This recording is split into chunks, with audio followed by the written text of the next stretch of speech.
আসসালামু আলাইকুম সুপ্রিয় দর্শক, কেমন আছেন আপনারা সবাই? আলহামদুলিল্লাহ, আপনাদের দোয়ায় এবং আল্লাহর অসীম রহমতে আলহামদুলিল্লাহ আমি ভালো আছি এবং বরাবরের মতো আবারও চলে আসলাম নতুন একটি ইউনিক রেসিপি আপনাদের সাথে শেয়ার করার জন্য। আজকের রেসিপি হচ্ছে দুটি কলা দিয়ে মুখে লেগে থাকার মতো অসম্ভব লোভনীয় একটি পিঠা তৈরি করে আপনাদের সাথে শেয়ার করব। তো আশা করি অবশ্যই ভালো লাগবে আজকের ভিডিওটি। তো পিঠা তৈরি করার জন্য প্রথমে আমি এখানে বড় একটি বেকিং বল নিয়ে নিলাম, আর এখানে আমি 1 কাপ পরিমাণ প্রথমে চিনি নিয়ে নিলাম। আর যে কাপে আমি চিনি নিয়েছি ওই কাপেই কিন্তু আমি টক দই নিয়ে নিয়েছি 1 কাপ পরিমাণ। আর এখানে দিলাম আমি 2 টেবিল চামচ সয়াবিন তেল। তো দিয়ে ভালোভাবে এটা হ্যান্ড উইক্স দিয়ে ভালোভাবে মিশিয়ে নিতে হবে বন্ধুরা। আজকের রেসিপিটা কিন্তু কলা দিয়ে বানানোর কারণে কিন্তু খেতে অনেক বেশি লোভনীয় হয়েছে। নতুন নতুন পিঠা কার না খেতে ভালো লাগে বন্ধুরা, একদিন হলেও আপনারা বাসায় ট্রাই করবেন এই পিঠাটি। আমার একান্তই অনুরোধ আপনাদের প্রতি, আমার প্রিয় ভাইয়া বোনেরা।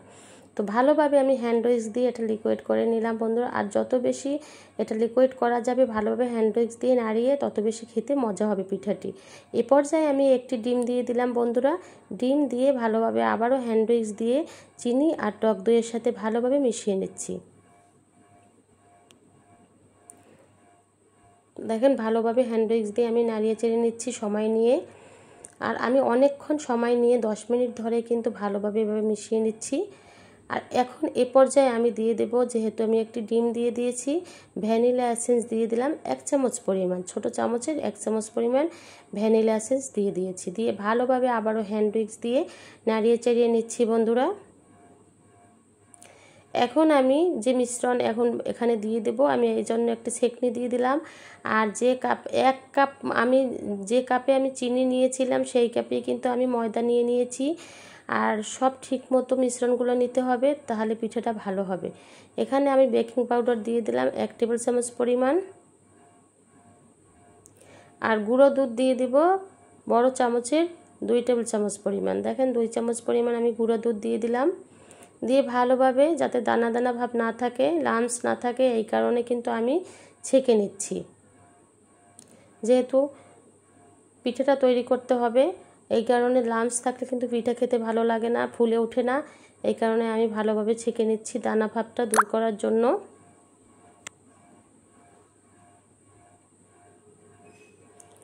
এখন আবারও ভালোভাবে আমি এখন হ্যান্ড উইক্স দিয়ে এটা ভালোভাবে মিশিয়ে নেব। আর এই ব্যাটারটা কিন্তু অনেক বেশি মোটা হবে না, একটু পাতলা আকারে তৈরি করে নিতে হবে। আর অনেক বেশি পাতলাও না। আপনাদের আমি এর পরিমাণটা দেখিয়ে দেব কতটুকু আমি পাতলা করেছি বন্ধুরা। তো এখন এখানে আমি একটু হালকা কুসুম গরম পানি দিচ্ছি আর ভালোভাবে হ্যান্ড উইক্স দিয়ে নাড়িয়ে নিচ্ছি।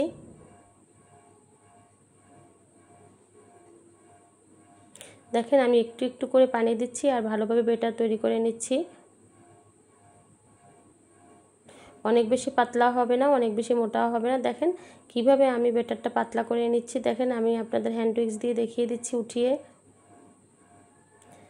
কতটা সুন্দর হয়েছে ব্যাটারটা। একদম মনে হয় যেন কনডেন্স মিল্কের মতো দেখা যাচ্ছে। এখানে আমি লবণ নিয়ে নিলাম পরিমাণ মতো। শেষ পর্যায়ে আমি লবণ দিয়ে দিলাম, দিয়ে ভালোভাবে নাড়িয়ে চাড়িয়ে নিচ্ছি হ্যান্ড উইক্স দিয়ে।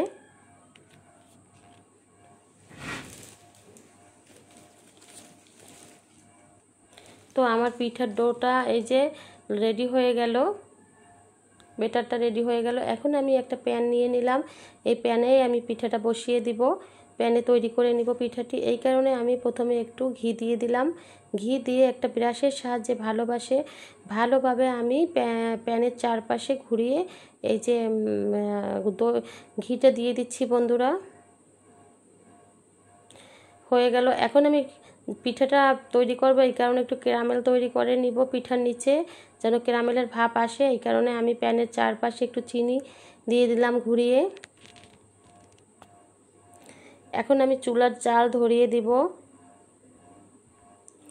এ পর্যায়ে আমি যেহেতু কলার পিঠা তৈরি করতেছি, এই জন্য আমি 2টো কলা নিয়ে নিলাম। কলা দুটো আমি ভালোভাবে মাঝখান থেকে কেটে নেব একটা ছুরির সাহায্যে।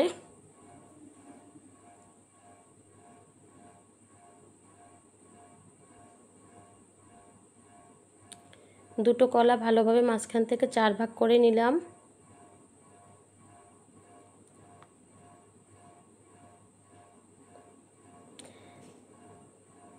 তো কলা 4 পিস আমি প্যানের মাঝ বরাবর একবারে দিয়ে দিব।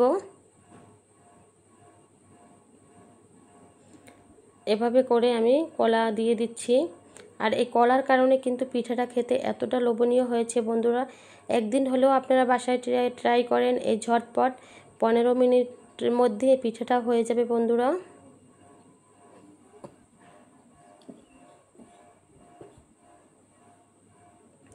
এখন উপর থেকে আমি বেটারটা দিয়ে দিচ্ছি।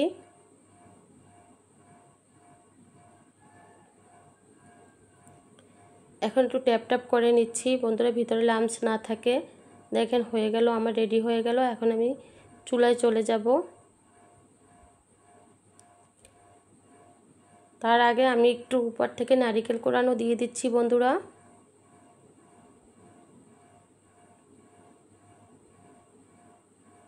আর এই নারকেল কোড়ানো দিয়ে দেওয়ার কারণে কিন্তু পিঠাটা খেতে আরও বেশি লোভনীয় হবে।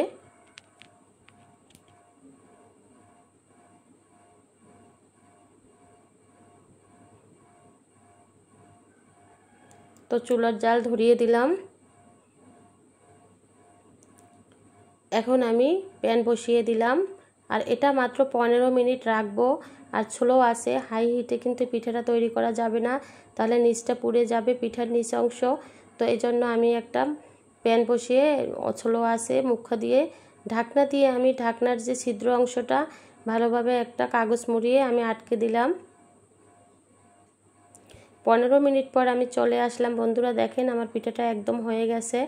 15 মিনিটের বেশি রাখলে কিন্তু পুড়ে যাবে পিঠাটা। দেখেন উপরটা বেশ ফুলে উঠেছে বন্ধুরা।